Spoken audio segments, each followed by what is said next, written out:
চলো গানের তো অনেক রিকোয়েস্ট আসছে পূর্ণিমা। প্রথমে দিকটা আমি ভাবছিলাম হয়তো পুরুলিয়ার মাটিতে এসেছি, ঝুমুর গানের রিকোয়েস্ট বেশি আসবে, কিন্তু আমার কমিটির তরফ থেকে আমার শ্রদ্ধেয় দাদারা রিকোয়েস্ট করছেন লাডলা ফিল্মের গান, ওড়িয়া গান, ভোজপুরি গান। এখানে যা দেখছি কি মেলোডি গানটাই বেশি চলে নাকি?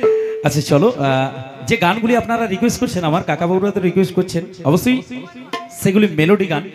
আর এখন একটুখানি আমরা নাচের সুরে অর্থাৎ নাচের গানের তালিমে এগিয়ে গেছি। অবশ্যই আমি চেষ্টা করব সেই লাডলা ফিল্মের গানটি শেষাংশের দিকে যদি হয়, সম্ভব হয়, আমি দিদির কণ্ঠে অবশ্যই গাওয়ানোর চেষ্টা করব, ঠিক আছে? তো চলুন আমার বন্ধুদের রিকোয়েস্টে ওড়িয়া গান নোয়া নোয়া। কিন্তু আমার এখানে এসে একটা ক্ষতি থেকে যাচ্ছে, আমি এতগুলো জায়গায় গেছি, এইরকম এত চুপচাপ আমি দেখিনি।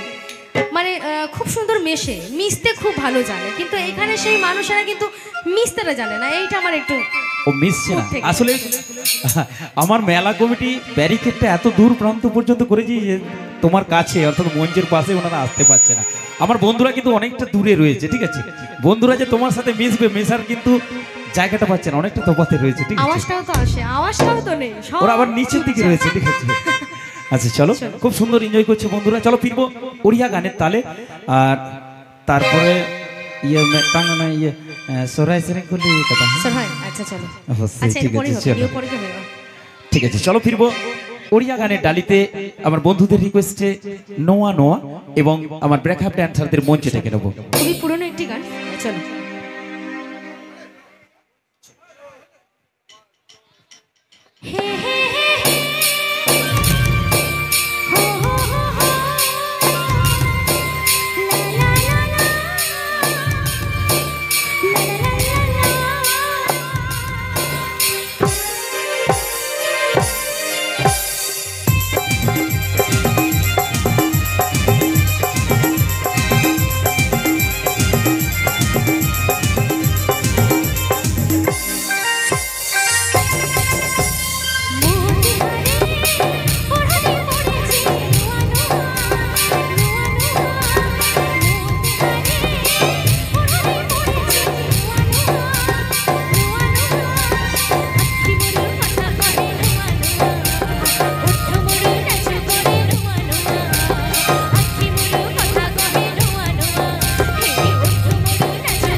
চলো চলো আবার সাঁতার